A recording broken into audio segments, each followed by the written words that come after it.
My name is Charles Osesibi. I'm the General Secretary of SWAG.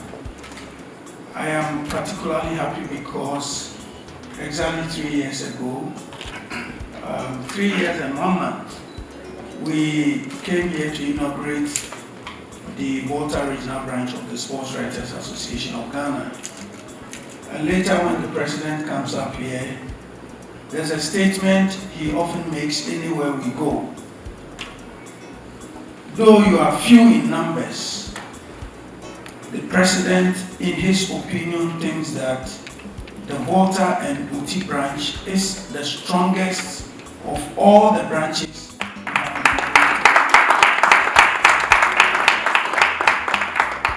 We intended to start at 10 o'clock, and by the time we got here, you guys have already settled, and it confirms the statement our president made. And any of the programs we have organized, SWAG, Volta, and OT have played major roles, and they have shown that, yes, they say the best is from the West, but we think that as far as SWAG is concerned, the Volta team is doing so great. Thanks to the leadership, Eric, Tilda, my taekwondo brother. This is the best thing to happen to SWAG in 53 years. The best because our president have said that SWAG will not be seen by the ritualistic SWAG awards. We feel that the key mandate is for us to bring every practicing sports journalist under the SWAG umbrella. That is key. The other thing is to make sure that as we become one family, we will continue to build our capacities. We will continue to train ourselves. Some of us find ourselves in this profession out of passion and interest. But it is important that as we practice the job, we learn to share experiences from those who have gotten there. We learn to hear from experts. We learn to, engage people who have seen it all, so that we don't have to go to the classroom to pay so much to build our capacity. Now, I said this is the best thing happening to SWAG, not because of the SWAG leadership, but because of Betway. Can we clap for Betway? Betway started a relationship with us last year. We went to Kumasi to do Northern Sector. We came to Accra to do Southern Sector, and it was big. Early this year, we engaged them on a different thing. Then they said, no, we wish to continue with the Sports Writers Conference. I am happy to say that this year we have been to the Western region, we have been to the Eastern region, and they have brought us to the Volta and Uti region. Every expense, as far as this is concerned, is taken care of by Betway. Let's go. So on behalf of the General Assembly of SWAG, on behalf of the leadership, headed by Mr. Kwabna, the Vice President is also here, Mr. Maurice Kwanzaa, and everybody, I want to welcome you to this wonderful gathering. And all I can say is that it is an opportunity for you to learn again. It is an opportunity for you to engage. Thank our executives from the national headquarters that have come, Mr. President and his team, the Vice. I would also like to thank the regional executives, Eric and his team, for having worked with us to put this together. Betway, as you know, is a sports betting brand. We've been in operation in Ghana for the last 5 years. It's interesting to note that this SWAG partnership, this is the 5th location that we are coming to, and we are just a few months of turning 5 on Betway. Everywhere we've gone, we've heard that we need to look out for the Volta and OT team because they are very strong. And this morning, when you guys were coming in, we were actually standing on the corridor there, watching you come in. And Mr. President, if you see the camaraderie amongst the journalists that are coming, it's something that we haven't seen in other places to the same extent, where somebody's calling his friend from another station asking where he is.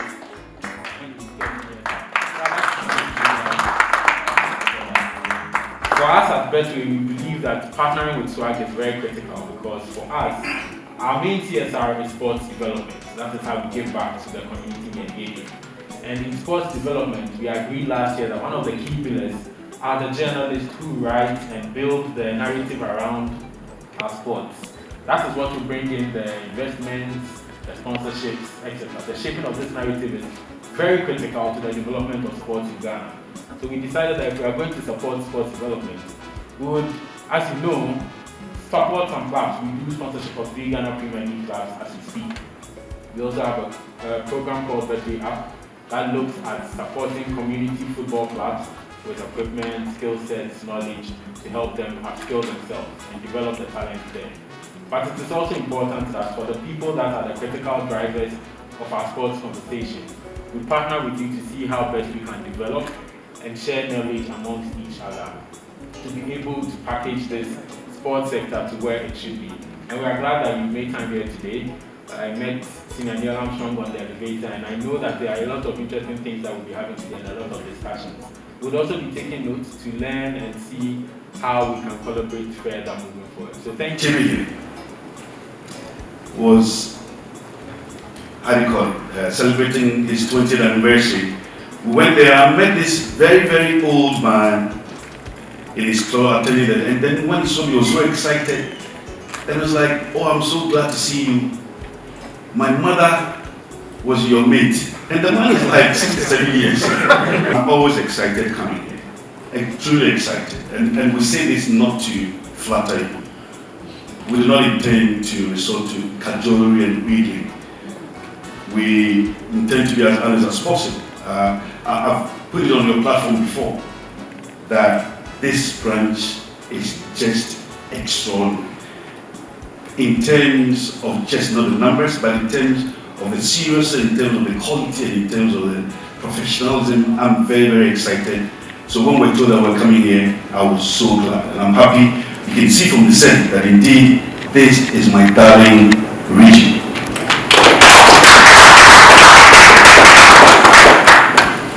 So I'm not here to lecture you, to share a little experience with you. The real lectures will come, and we're very, very excited to have one of those experiences in this country, in the person of Mr. Neil Armstrong, and the VP is there. We've seen it all.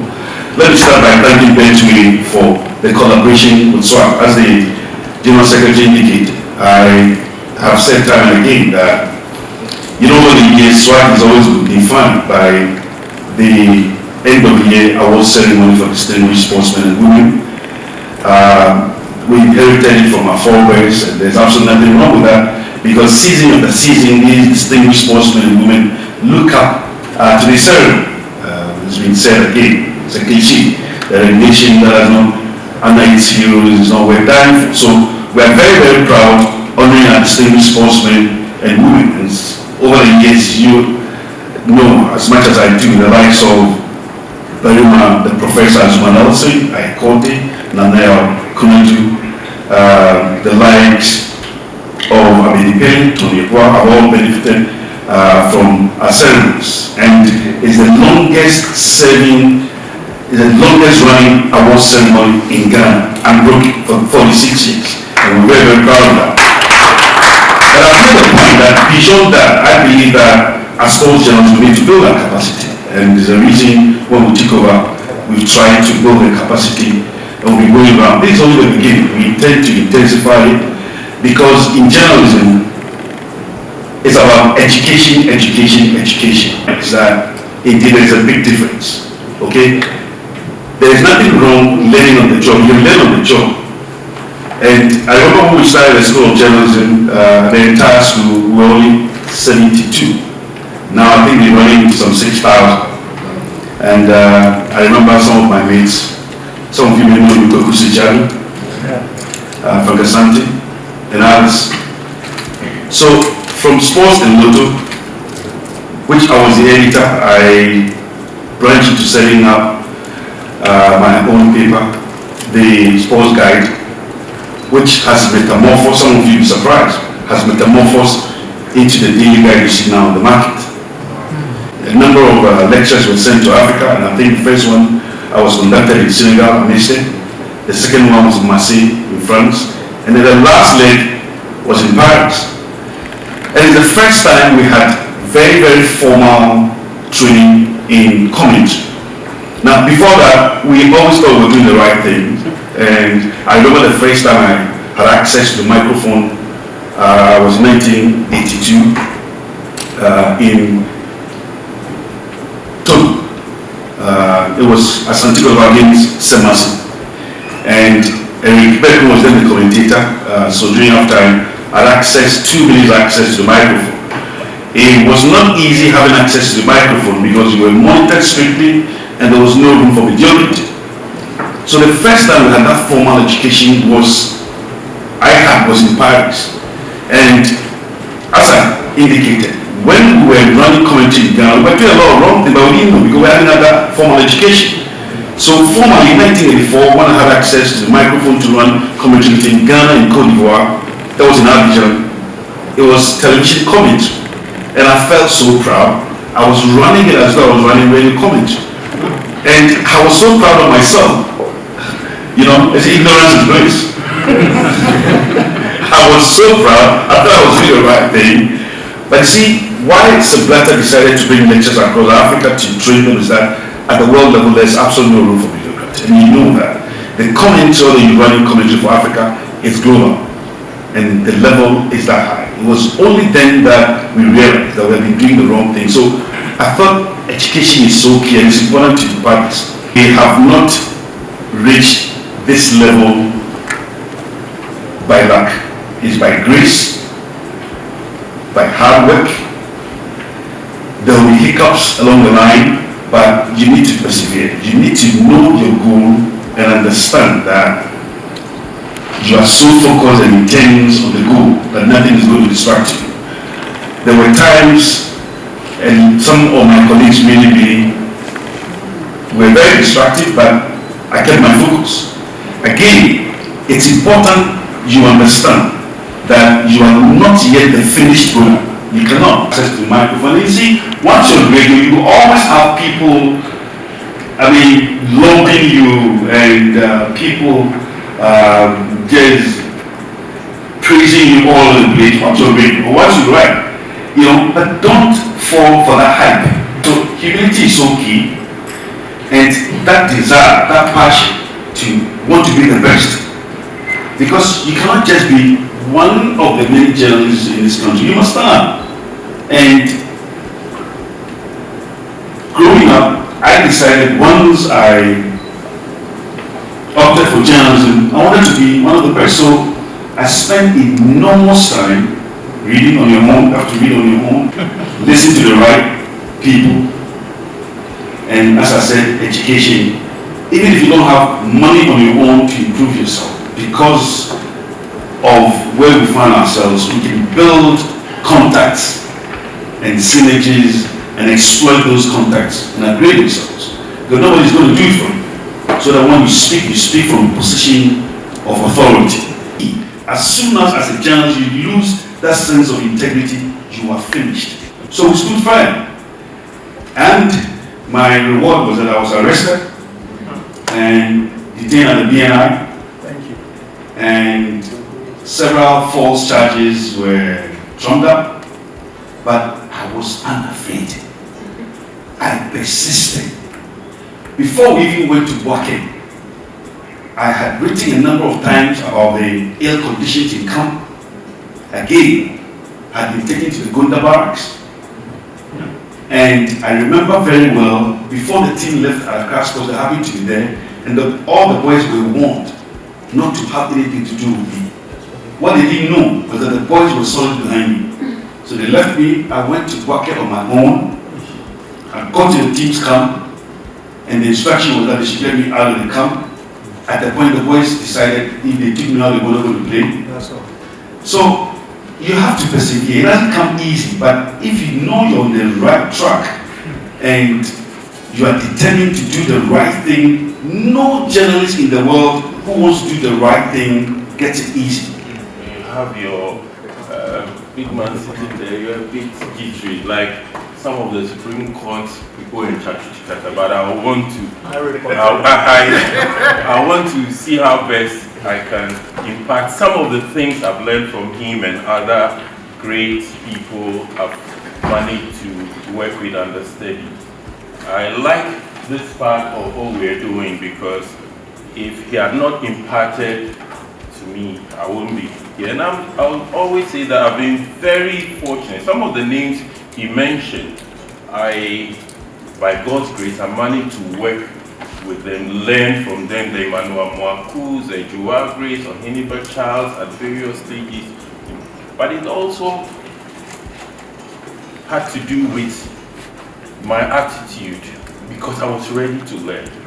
I was ready to be like them or become better than them. If we don't empower ourselves, how do we impart knowledge? I mean, basically what we do as journalists is to inform, educate, and then the next one is entertain. How do you inform people if you are not well informed? There's been hundreds and thousands of sports journalists, but why did he mention these guys, these key names, the Kofi Bedu, the Joagri, the Kembediapo? Because these are people who were minded by the ethics of the profession, because that's what's going to make you stand out. That is what is going to make you stand out. All of us, we are journalists, first and foremost. Sports journalists. The sport, as they say, is an adjective. So the ethical considerations for journalists applies to all of us. But because we are in sports, because of the peculiar field we are in, there are a few other things we need to be minded to. But basically, all ethical considerations as far as journalism is concerned applies to us. Morals or principles that govern a person's behavior, the same thing, or the conduct of an activity. What activity? Journalism. So we realize that depending on what activity you find yourself engaged in, it has its own code of ethics. So medical practice has ethics, law has, even for the man in the middle, the noble profession, you have your own ethics, and you continue defining them based on the challenges of the time you face. And then some of the key principles underpinning what we do is to be truthful. Whatever we write, whatever we say, it should be true. Truth and then accuracy. It should be accurate. Don't leave people guessing. It should be as accurate as possible. It should be fair. Fairness in everything we do. Fairness within colleagues, how we work. And in our practice, we must be fair to all parties. These are things we know, but these are things we need to reinforce. And then whatever we do, it might be true, it might be accurate, but what's the relevance?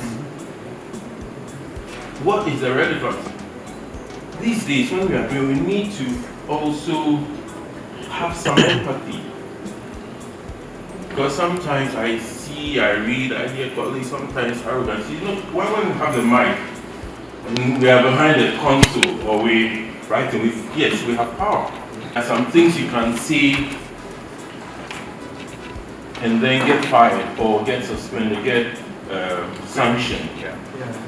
Even within the same group, I'm sure people, multimedia, there are things you can say on Asempa and go scot-free. Asempa Morning, you do that on Joy Super Morning Show because they all have different ethical standard or so there are some things as graphic I dare write and I'm in trouble.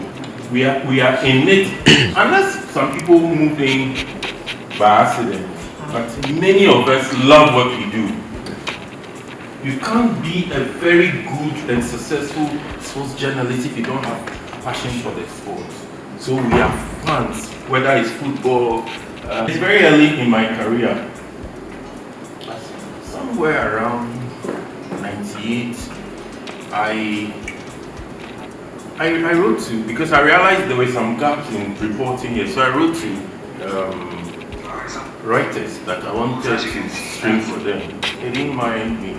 I wrote about some 2 months, they didn't mind me. But one of my bosses there is called Kafu Ikalezoiku. He said, look, Morris, so apparently they had gone to work trying to prove that we were checking my write-up things online. They wanted to see what kind of journalist you are because they have very high standards. All I'm trying to say is that don't limit yourself to what you're doing now. Look at the bigger global picture. Just as our president is one of the few who were running commentary on the World Cup, you may not know what opportunities are there for you, but you need to aim high and try to do it. In fact, you should benchmark the best guys in the world. That's how if you want to be like Ronaldo, if you're a footballer, then you look at what Ronaldo and Messi and Co are doing. So you need to set the benchmark very high. So there are limitless opportunities, but learn it well and do it well, such that you make a mark. That when they come looking for people for to take up certain jobs, you will be one of those. You put your best foot forward, but also keep an eye on ethics of the profession, because when they start profiling, they'll be reading your articles, listening to you, and you ought to be sure that you're not one of the people who stereotype, because else, if they give you the opportunity, you might do something that will not just harm you, but also harm the media organization you represent. Sometimes the moment you stop what you're doing and move into another profession, it has no need for you. They are fair weather friends. But so make sure that you earn their respect. Person with disability, something I used to do, I didn't know. Yeah. In some societies, they will take issues with it. They will prefer that we call them a disabled person rather than person with disability, because they think they have what they call the Equality Act. Sounds like critical. It's also about your own principles. Yes. Yeah. It's also, and like I say, you also don't buy the hand that teaches. Okay, I don't give you some. You've been my classmates and we've known each other. Sometimes it affects. Sure. We have to be honest with ourselves. Yeah. But yes, but so we have to be. That's why even judges, sometimes there's a case you want to recuse yourself because it might affect your judgment. So we need to, because you see, there's nothing wrong with you, somebody appreciating you've done some work and all. But if you go chasing and maybe because they didn't give you room, despite the story and all those things, your integrity will be on the line. Yeah. Because there's this thing on social media, girls kasa, boys also kasa, and big men, they kasa rough. Sometime in your life, I mean, somebody just coming, maybe they don't even pay them. I know some of our colleagues, they don't pay them. Yeah. So they're just hanging on. So solid sometimes 100, those 200, at a certain level in my life, a bit of comfort. I wouldn't take it. But it depends on how you do it. But he's been an inspiration to many of us. And when I was invited to be part of this, I said, well, let me jump on the bandwagon and support SWAG. Somebody asked me, why are you not a member of SWAG? I said, I don't know. Because I've written a lot before. Maybe it's about time that I jump inside and there was this political conversation about pissing and missing out. Good. So I don't know our expectations of my conversation with you. I like to test the expectations. The reaction you get from the interviewee or the prospective interviewee is influenced by your approach. I've been an interviewer before and I've been an interviewee. I'm talking about relationship and how it impacts on your interviewee. So I sent the thing to this my friend in SA, South Africa. And I think he passed it through the channels where they communicate. And I got a call. I don't know the person. Alright? I'm calling from something foundation. It's one of the foundations that belongs to the new CAF president. It's in Ghana that which is only thing sometimes it hurts me. Because I know what media practitioners abroad earn. They are millionaires. And yes, like the thing is the other way around. And so you have to find a way to build yourself. Know yourself. We'll come into there. What to do? I knew myself. I was a 23-year-old young man in Accra with a little gift of the tongue. So I'll call radio station. I want to talk about how to focus this Olympics. I want to do this. That's what I started with. It's what we call serial caller. Full serial caller. Self-appointed. Nobody said to you. So I come to that conversation of what do you have as the sports media person? What do you have? And many times we think about or talk about what we don't have. You ask a person, what do you have? I don't have a degree. I don't have a degree. I say, what do you have? And it takes a lot of introspection, questioning yourself as to what you have. I gave you one simple example. My name is Neil Waterby. I'm calling from Abeng Bay. The Black Star man that is coming up, I want to talk about it.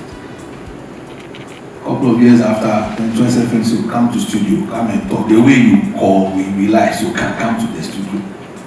Then after that, Radio Gold, occasionally Joy, and then Vibe. So I used to go to about 3 radio programs every Saturday. Can we get some coins? So this is voluntary service. No, sorry. No, sorry, no, that. 3 days. I'm talking about your brand. 3 days. Sacrifice. Brand requires sacrifice. Media sacrifice. So Kofi said, there's nothing. I said, okay. And I'm a Christian. I don't pray too frequently, but this one here, you pay me. Not that it cannot be changed, but why do you want to get there? Before you now play what the role you are meant to play in the media. You've got a lot of power in the media, you know that. Just that because there are many media houses today, it looks like, no. I say that there are certain parts of our society who are under the tyranny of the media. Why this topic? Why building sports brands? And I've gone into a little bit of it. That without the media, sports brands cannot be built. The media is where we project the brands. And media has evolved over the years so much. And when writer was talking about some of the equipment they used, I said, hey, what a life. So we are sitting on our phones, we are doing so many things. And then we don't use the tools effectively. That's another conversation. When you know you are not in the right place. Oh yeah. Yeah. But if you're not in the right place, you will struggle and do things that generally shouldn't do. What mark do you want to leave in this thing we call sports media? What mark? They're talking about his mark. I go to places, people talk about mark, the phobia mark. And I tell people, we are not there. Somebody says, phobia MBA, I know my purpose. So the things we've done in CAF and FIFA, we know there's so much more to do once we have life. Somebody says, hey, all that you have done, you see, there's still more to do. I say, everybody came with his own. We all came with a mission. And in this house, this room here, the mission is how we are going to build the sports brands. If you are building something, you cannot be the same person who wants to bring it down. You can have it. That doesn't mean when there are negative things, don't talk about them, but there's a way you present them. You can pick 5 to 10 things that you know apply to you as an individual. Because see, we come for sessions like this and we have wonderful presentations. We feel good. You know, we laugh more, we cry more, we power more. But at the end of the day, I always ask myself, what's next? Why? Then what is all this about? What's the reason? It's got to result in action. And if you follow our media over the years, whether you are much younger or middle or older than me, you can possibly agree with me that a lot of what we are good at is talking. Sports media practitioner, how has it impacted on your work? We should have some answers to give. And since we're all members of SWAG, there will be a way of at least following each other up. Because one day is like a trigger, but the work is a process. The process of understanding that role and beginning to play is a process, and it needs continuous and consistent monitoring. We're giving ourselves targets and timelines to execute as we need to play the role that we are destined and supposed to play. Because there are so many videos, it's not become too common. Stand out from amongst what looks common. But media is big. So there are so many media channels, including your personal YouTube channel. So as a sports media, we are a key plank in developing Ghana sports. So we must be united with the purposes that the various entities pushing the sports agenda are looking to push. And finding constructive ways to push people in policy-making positions to do what we believe must be done. Building requires a firm foundation. The house is on a weak foundation to fall. And when the house falls, everybody falls with its weight. The engine behind writer, the kind of work that's done behind it, so that when he gives the cue, then the thing is there. It's work. But somebody's talent is there. Very organized person sticks to time. So we all are different parts building a certain whole that must be beautiful. Sports media. People must begin looking at our outputs and say, these are the guys driving the sports agenda of the country. Not the other way around. We are letting people drive us. We always say we are the ones who reflect the opinions of the society. If we reflect it and we know it, then we must be developing programs that push that agenda. And not running commentary on sometimes respectful the agendas that have not been carefully thought through, and then we will not even analyze the thing. When you go on air, what value do you bring? In the production unit, what value are you bringing? Alright, if you carry prop, you carry the things that they used to set up, what value? You do it so well, then they elevate you to the next level, production assistant, then the next level. Not by chance or by accident. We are in it. And conscious means every day when we are going to our various workplaces or working from home, we have a certain idea of what we intend to do. We've planned it. If I was to ask, 2021, what's your objective? What do you expect to achieve by the end of the year as a sports media person? What's your objective? Viewership, listenership? What impact do you expect to make? Or it's like, oh, Charlie, the radio, the airtime will perish, so we must go and sit down and talk. So airtime perishes, so we must sit down and talk. It's in our small circles. And then when you do it well at that level, it is what elevated. You get it? Promotion. Heavily our role is flow to what I've talked about. We are to promote, not to demote. And I keep stressing, that does not mean if there's a negative, don't pick it.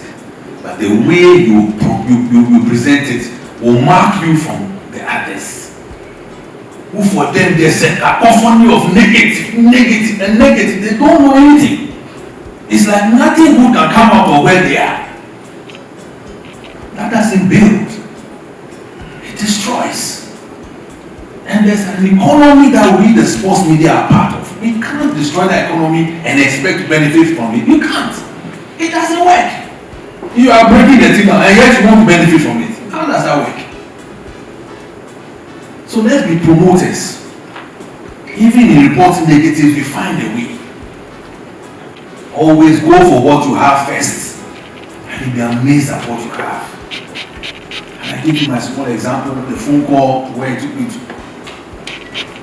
So look actively, what do I have? For some it's a solid voice. For others it's an active mind. You realize I'm not talking the statistic, I'm talking about it. For some it's a broad smile. You smile, so when you come on TV and you smile, people just they weak. I said people. They weak. I haven't said anything.